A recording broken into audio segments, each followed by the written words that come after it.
Alien is the film that taught horror how to survive in space. It became the blueprint for nearly every space nightmare that followed. But the version you saw was almost far darker, and it is still hiding secrets. Did you know the director wanted to end the whole film by killing his own hero in a truly disturbing way? Did you know the man inside the monster suit was found by accident in a London bar and never made another movie?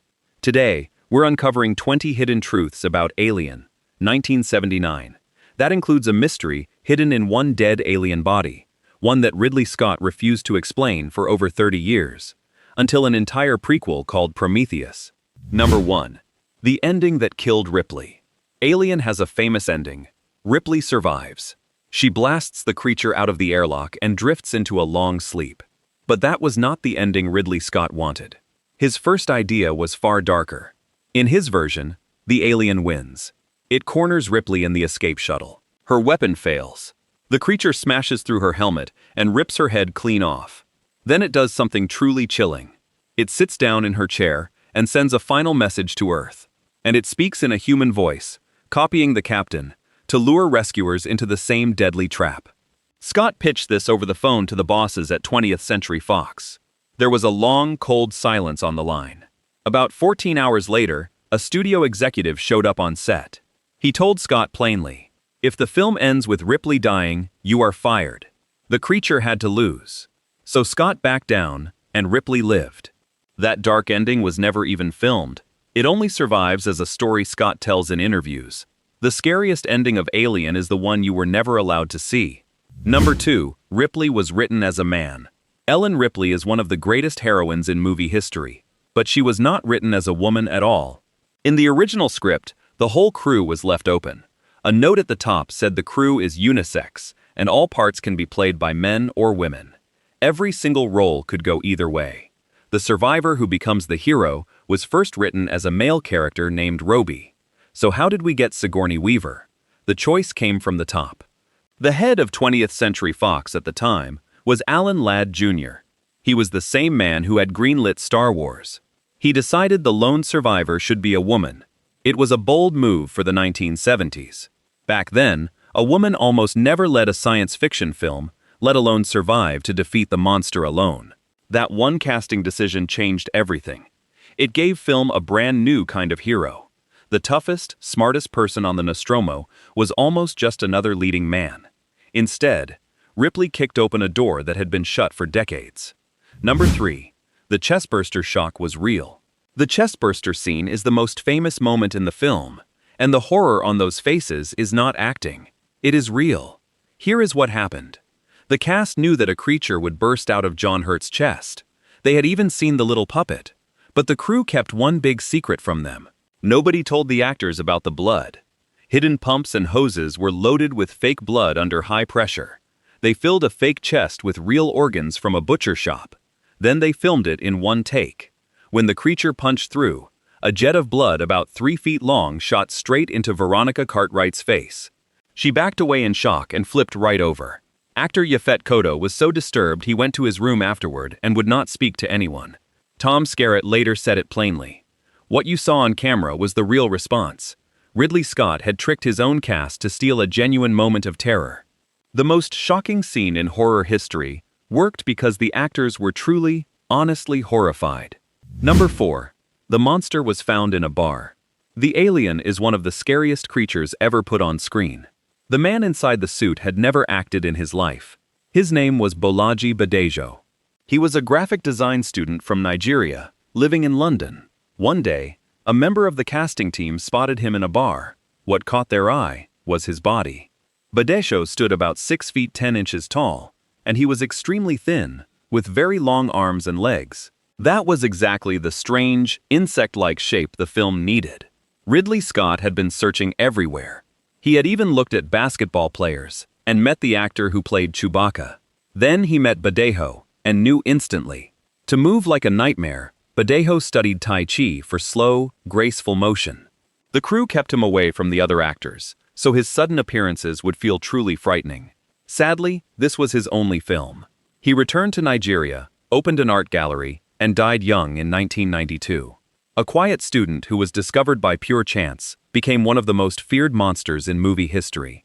Number 5. The monster came from the writer's own body. The most disturbing idea in Alien came from real pain. The screenwriter was a man named Dan O'Bannon. For much of his life, he suffered from a brutal digestive illness called Crohn's disease. It caused terrible pain deep in his gut. He once described the feeling in a haunting way. He said the digestion felt like something bubbling inside of him, struggling to get out. That single feeling became the heart of the movie. O'Bannon took his private agony and turned it into the chestburster, a creature that grows inside a human body, then tears its way out. It is his suffering, made into a monster. The illness followed him for years, often undiagnosed, and it eventually took his life. But out of that misery, he created one of the most powerful images in film. Millions of people have gasped at that scene, without ever knowing the truth behind it. The thing clawing its way out of a man's chest was born from a real man's daily struggle to simply feel well. Number 6. The alien came from a book Fox found disgusting. The look of the alien did not come from a normal movie artist. It came from a strange and disturbing art book. The writer, Dan O'Bannon, owned a book of paintings by a Swiss artist named H.R. Giger. The images were dark, sexual, and deeply unsettling. They blended human bodies with cold machines. O'Bannon showed the book to Ridley Scott. Scott later said, Dan handed it over like it was a dirty magazine. One look, and Scott said his eyeballs nearly fell out. He knew instantly this was his monster. There was just one problem.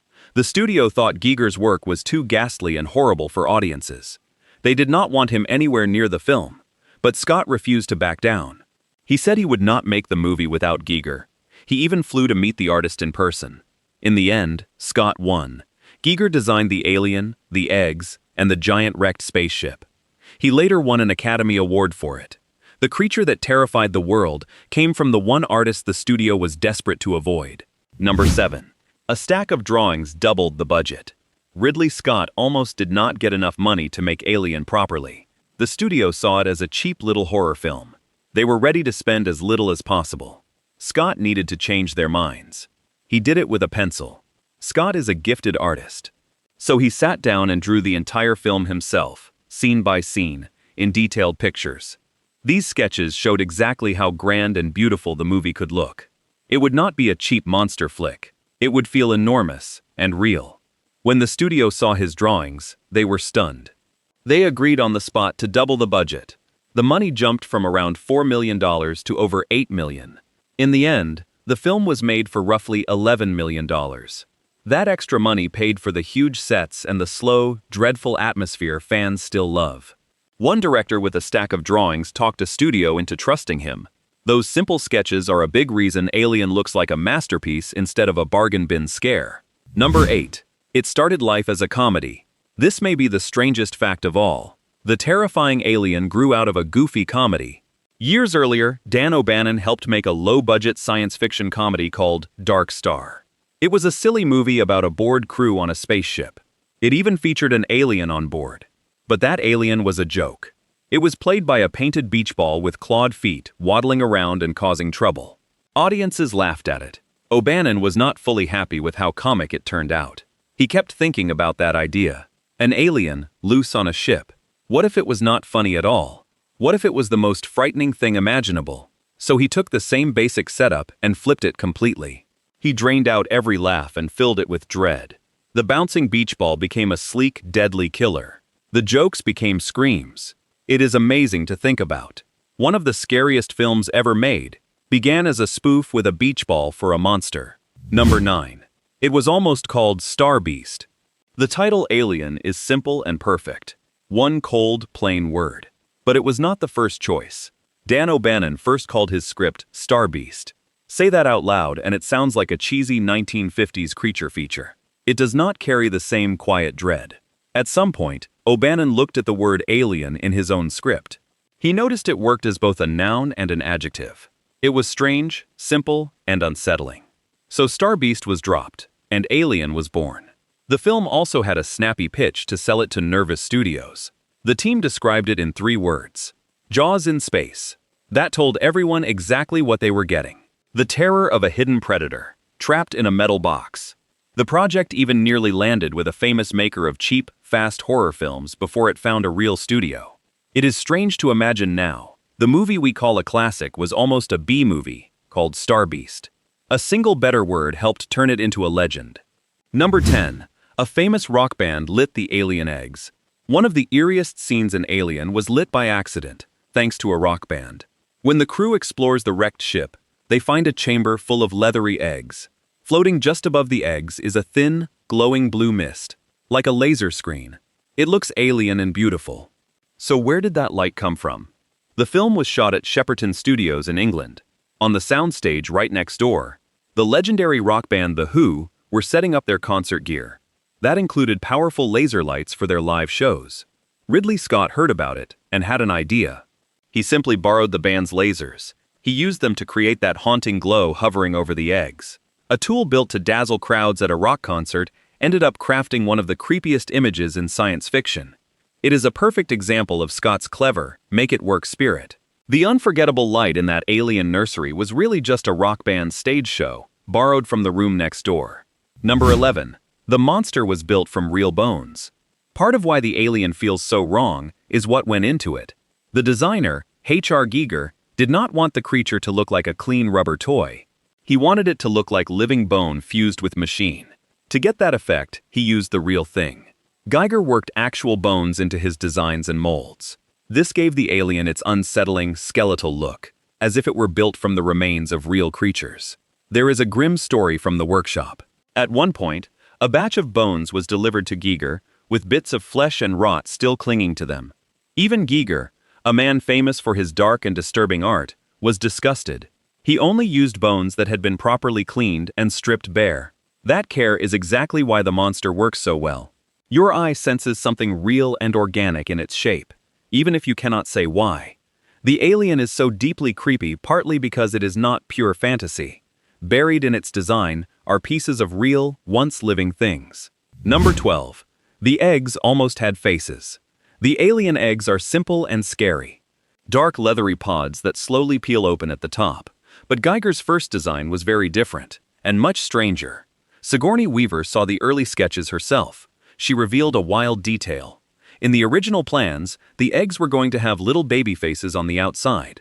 Imagine that. Rows of eggs, each one staring back at you with a tiny human face. It would have been deeply disturbing in a whole new way. In the end, that idea was dropped. The eggs became the smooth, faceless pods we know. But that was not the only change. Giger's designs were famous for hidden sexual shapes, and some were toned down before filming. The artist packed his work with unsettling, dreamlike images, meant to make your skin crawl without knowing why. The version we got is terrifying enough, but somewhere in early alien artwork sits a chamber of eggs with baby faces peeking out. Sometimes the ideas left on the cutting room floor are even more haunting than the ones that made it.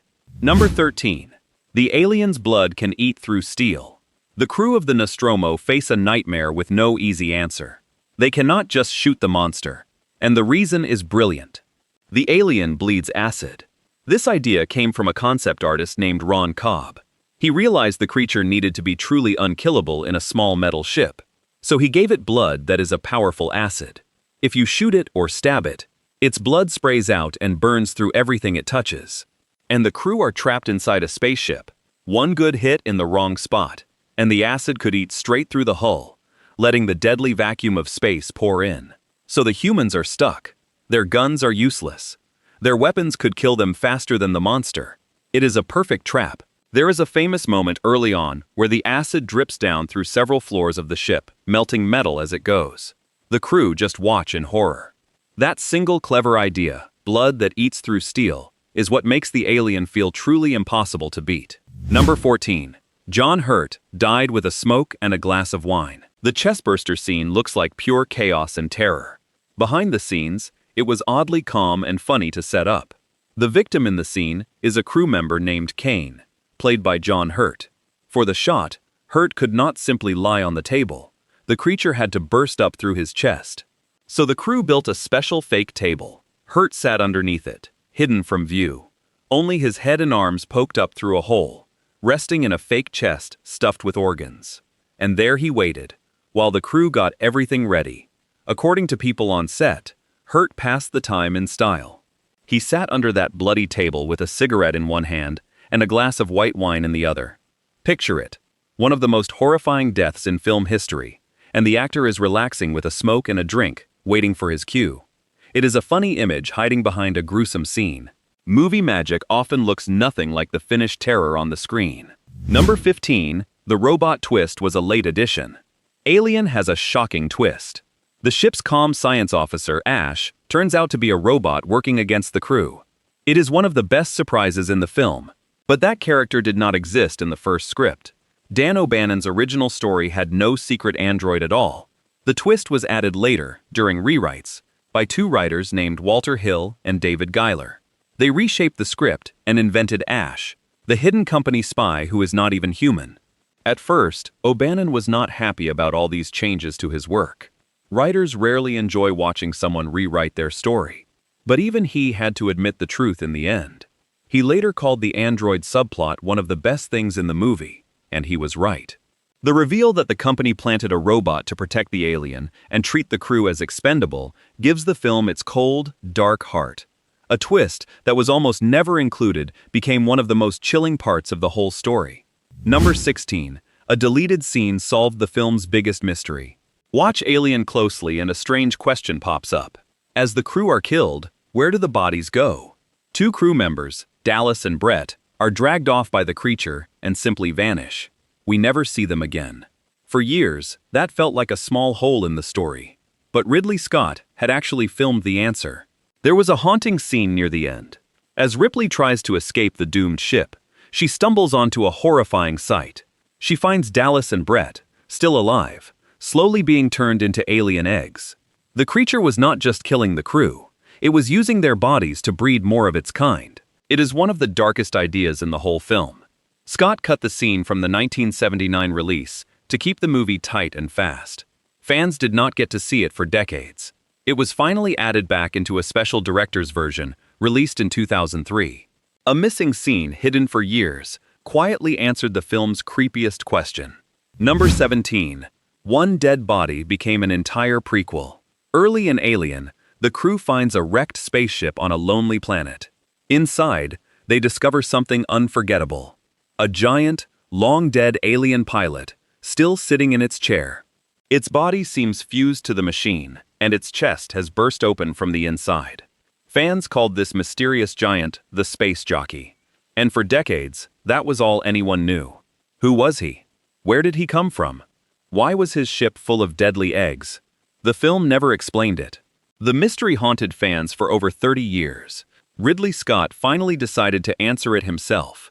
In 2012, he made a whole prequel film called Prometheus.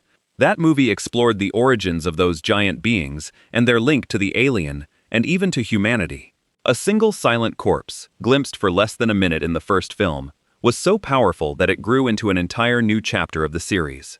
That is the mark of great design. One quiet, mysterious image can spark questions that take more than 30 years to answer. Number 18. People set the alien on fire in real life. When Alien was released, one of its models became almost too disturbing for the public. To promote the film, a huge model of that dead alien pilot, the space jockey, was put on display outside a famous Hollywood theater. It was a massive, eerie thing. A giant biomechanical body fused to its seat.